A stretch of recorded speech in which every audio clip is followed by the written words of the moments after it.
Halo guys, assalamualaikum warahmatullahi wabarakatuh. Masih bersama saya Roni Saputra, tentunya di Suara TKI ya.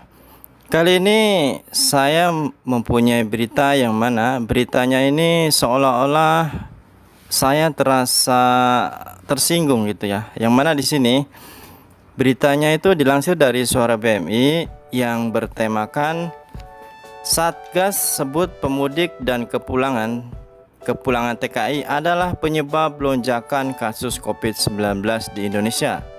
Nah, itu dia judulnya, guys. Berarti seolah-olah TKI adalah penyebab lonjakan kasus COVID-19 di Indonesia. Jadi menurut saya ini mungkin ya, dia tuh tidak menyadari bahwa kita pulang juga sudah dites PCR, sudah diperiksa dan sebersih mungkin. Tapi kenapa kok sampai dinyatakan katanya Satgas sebut pemudik dan kepulangan TKI adalah penyebab lonjakan kasus COVID-19 di Indonesia? Coba menurut teman-teman gimana? Ini dia uraiannya. Kepala Bidang Penanganan Kesehatan Satgas Penanganan COVID-19 Alexander K. Ginting mengatakan bahwa lonjakan kasus virus corona belakangan ini adalah akibat dari pemudik dan kedatangan tenaga kerja Indonesia atau TKI dari luar negeri. Nah kan, dikiranya tuh kita gitu loh, jadi kita pulang pembawa virus. Ini maksudnya gimana gitu. Alex menyebut banyak warga yang mudik padahal sudah dilarang oleh pemerintah. Akibatnya, penularan virus corona jadi tidak terkendali hingga terjadi lonjakan. Ini tuturnya. Kita lihat kemarin sewaktu libur panjang dan termasuk juga libur Idul Fitri, di mana CE Satgas nomor 13 meniadakan mudik. Tapi lebih dari 1,5 juta orang mudik, kata Alex dalam sebuah diskusi virtual Kamis tanggal 1 bulan 7. Tidak hanya itu, menurut Alex, kedatangan pekerja migran Indonesia yang kembali ke tanah air juga turut menjadi faktor terjadi lonjakan virus corona. Terlebih parah, pekerja migran itu tidak hanya kembali melalui jalur resmi. Nah, ini apalagi maksudnya ya? Sebagian besar memang pulang melalui jalur resmi, tetapi ada kalanya juga mereka masuk dari jalur-jalur yang tidak diketahui sehingga tiba-tiba sudah masuk ke Indonesia, ungkap dia. Ini kira-kira maksudnya gimana ya teman-teman? Ada yang ngerti? Kita kan meski kalau pulang numpak pesawat, turun langsung nyampe.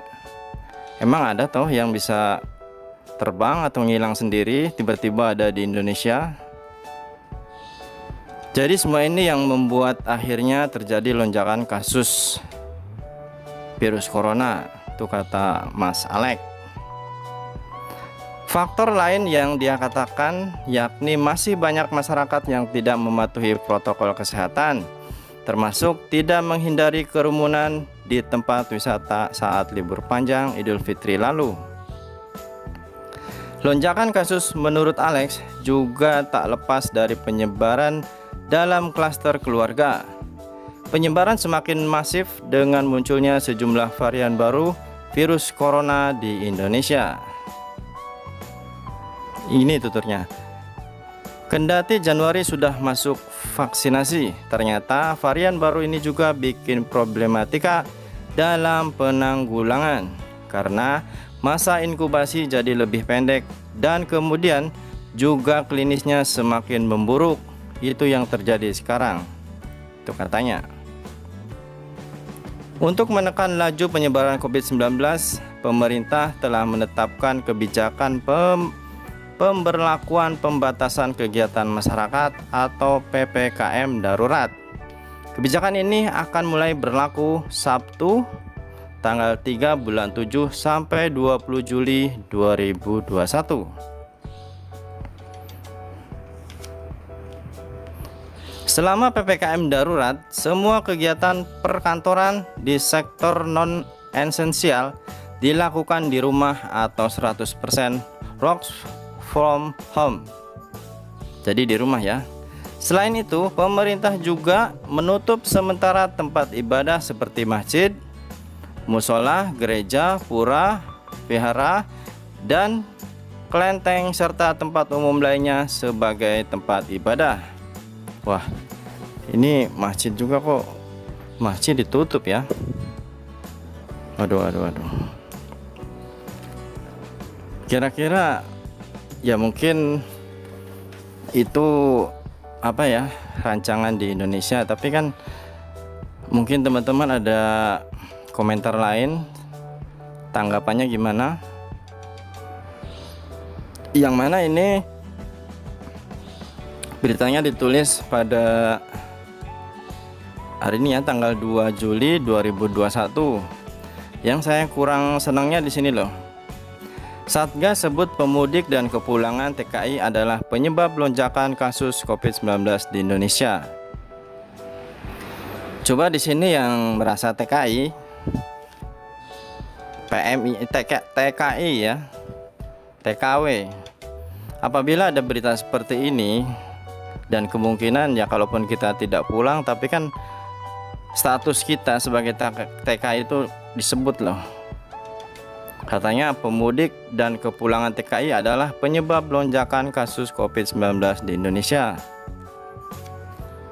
Aduh, susah juga ya, kok malah nuduhnya ke TKI.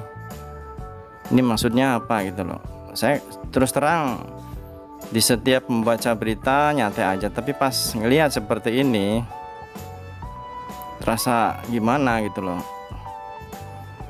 Coba komentar teman-teman gimana? Yang saya tahu waktu saya telepon keluarga, telepon ibu saya di rumah, kenapa penyebaran virus atau kasus virus ya di Indonesia itu tidak pernah turun, yang ada tuh naik terus. Karena sistem virus-virus di sana itu dibisniskan ya, seolah-olah menjadi pundi-pundi keuangan gitu loh. Kenapa saya bisa bilang gini? Saya ada dengar ya, katanya saudara saya diperiksa ke rumah sakit. Dia cuman kalau nggak salah sakit perut. Gak tahu itu sakit perutnya karena apa.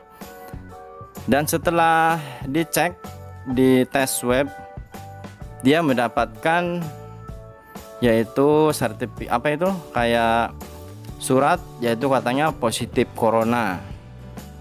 Sedangkan gejalanya cuman sakit perut loh, disebutnya corona.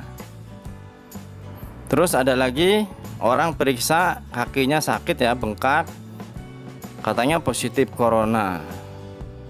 Jadi hampir semua orang yang diperiksa itu di label corona. Itu maksudnya apa kan? Jadi seperti itu, orang yang tidak corona disebut corona. Jadi gimana mau turun gitu loh, yang ada tuh pasti naik terus. Dan di sini malah nyebutnya pemudik dan kepulangan TKI adalah penyebab lonjakan kasus COVID-19. Ini saya rasa ini kurang benar ini. Menurut teman-teman gimana ya? Sebab saya sebagai TKI loh, saya ngerasa. Dan kita pulang juga di sini sampai tes PCR loh mahal. 5-6 ribu sampai 7 ribu, apalagi kemarin sampai 7 ribu sampai di tes swab. Di sini malah hasil ininya kan akurat, lebih bagus. Dan orang-orang pulang, orang Indonesia yang pulang juga orang-orang sehat, kok malah disebutnya penyebab lonjakan kasus COVID-19.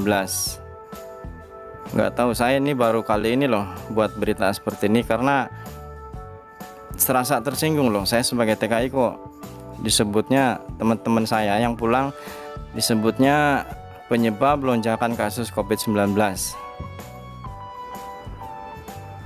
Jadi coba yang teman-teman yang di sini perantau ya, TKI, coba komentar kalian gimana, biar nanti ada pihak-pihak tertentu yang mendengar berita ini, biar mereka tahu dari bicara teman-teman semua. Coba komennya gimana ya, jelaskan.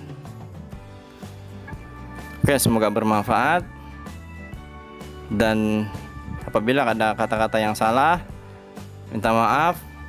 Dan apabila ada sesuatu yang kurang benar, tolong dibenerin. Kritik dan saran ditunggu ya. Saya Roni Saputra, Suara TKI.